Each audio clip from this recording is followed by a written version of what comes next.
Star Wars 7x7, episode 1951.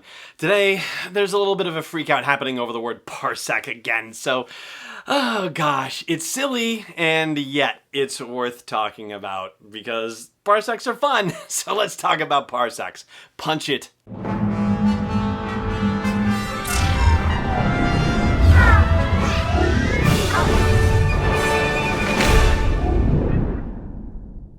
Hey Rebel Rouser, I'm Alan Voivod and this is Star Wars 7x7. Thank you so much for joining me for this episode where we're going to have a brief history of the parsec and its use in Star Wars. Of course it goes all the way back to 1977 and the very famous claim made by Han Solo in Wur's Cantina on Tatooine where he says, fast ship, you never heard of the Millennium Falcon? It's the ship that made the Kessel Run in less than 12 parsecs, and he tells this to Obi-Wan and Luke, and yeah, Luke is kind of like, and Obi-Wan's kind of like, right? So, it's odd. And it's been debated for a long time before we even got to Solo: A Star Wars Story, so, we'll get there as part of this discussion. But the reason why it's coming up again is because of a voiceover line from the Mandalorian trailer where Werner Herzog's Imperial dignitary character says about the Mandalorian, I heard you were the best in the parsec.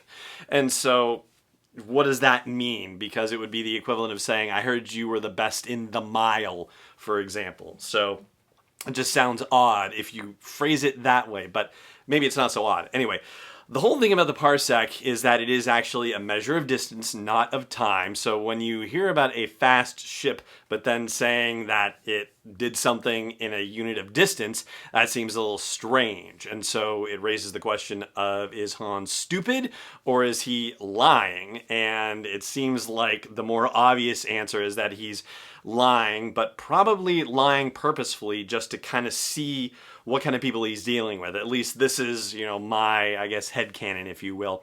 Whether, he wants to know if Luke and Ben are just a couple of rubes or if they actually know what the heck they're talking about.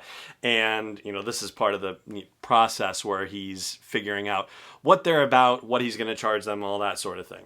Anyway, so there have been, things about, what was in the script notes, what was on, Blu-ray commentaries, that sort of thing. And part of it is also, navigational elements. That was actually brought up by George Lucas too. And it ends up being, somewhat similar to the way things finally went in Solo: A Star Wars Story about the navigational systems, because of course L3's consciousness was uploaded to the Falcon's Navicomputer and she was able to help plot a course out of the Kessel Run that would be a shorter distance. And although it wasn't, the exact solution that was suggested, it was actually hinted at by Patrick Johnson, the physics professor from Georgetown University, who was just on the podcast not too long ago talking about stuff in the Rise of Skywalker trailer. Well, in his book, The Physics of Star Wars, one of the things that he posited was the notion of, if you have a straight line and ants walking on a straight line, but then you put something in the middle between those 2 points, like an ant lion, which is basically kind of like a thing waiting in the bottom of a sarlacc pit kind of thing. The ants have to go around it and take longer, but if you want to be a more daring ant, you could cut closer to the drop and cut your distance down that way. And that, for all intents and purposes, is what Han Solo did when he cut through the the middll of the Kessel Run to create that trajectory that allowed him to do it in more than 12 parsecs, but then rounding down to 12 and then over time saying it's less than 12. And reading along in the Wikipedia entry about this, the Legends stuff, apparently, just, this is wild, Boshek, who is the person that Obi-Wan was talking to who referred him to Chewbacca in the cantina in Star Wars, Boshek apparently made the Kessel Run in an even shorter distance with his ship, which was called the Infinity, but the caveat there was that he had no cargo on it, and so that's why he was able to do it. And then allegedly Han, on a trip with Luke some other time, they were able to make it an even shorter amount of distance. So anyway, obviously, then we get to Solo and we get the full explanation for how he would say he did it in less than 12 parsecs, and now it makes sense. Now he charted a very dangerous course and was able to say it and brag about that.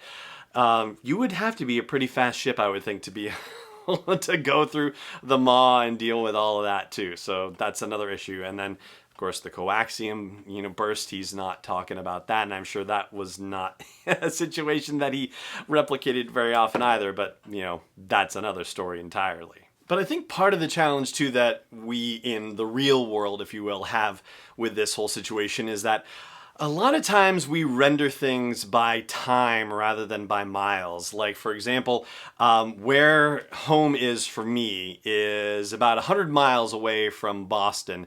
And yet if somebody asks me, where, my town is, I say it's about 2 hours north of Boston.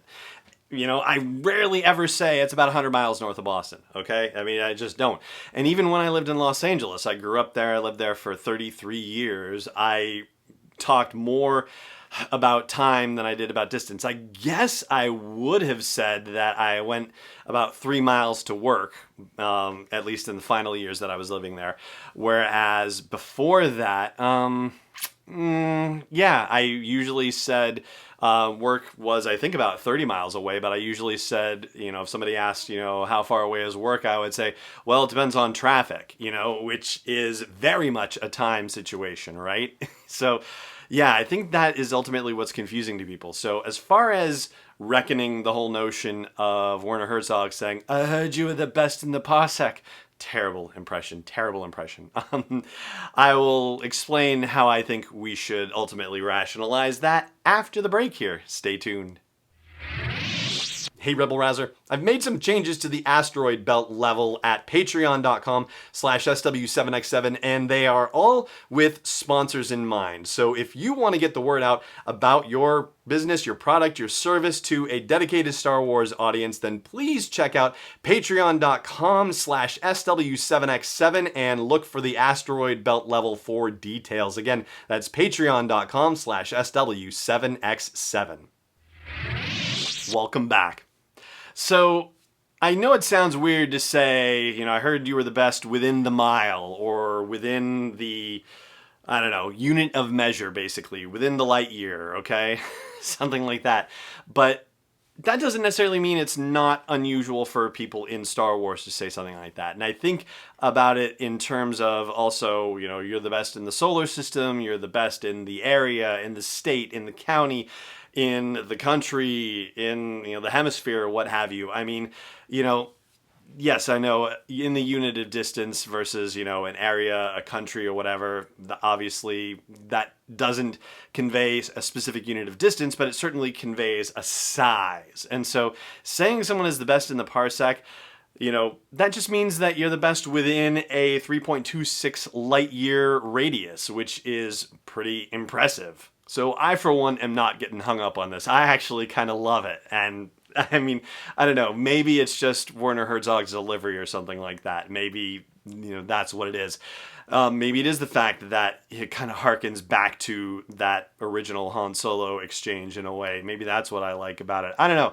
There's just something very cool about it, and it doesn't create that same kind of cognitive dissonance that it does in some folks. So, maybe it's just me. But if it's weird to you, let me know. Chime in with a comment wherever you catch this episode, or at home base at SW7X7.com. Or if you think it's cool, chime in with that too, by all means. But that is going to do it for this episode of the show. Thank you so much for joining me for it, wherever in the Parsec you may be. Yeah, I'll just say that. May the Force be with you, wherever in the Parsec you may be. This podcast is not endorsed or sponsored yet by Lucasfilm Limited, Disney, or 20th Century Fox. It is intended for entertainment and information purposes only. Star Wars, the Star Wars logo, all names and pictures of Star Wars characters, vehicles, and any other related Star Wars items are registered trademarks and/or copyrights of Lucasfilm Limited or their respective trademark and copyright holders. May the Force be with them. All original content is copyright 2019 by Star Wars 7x7. We hope you love it.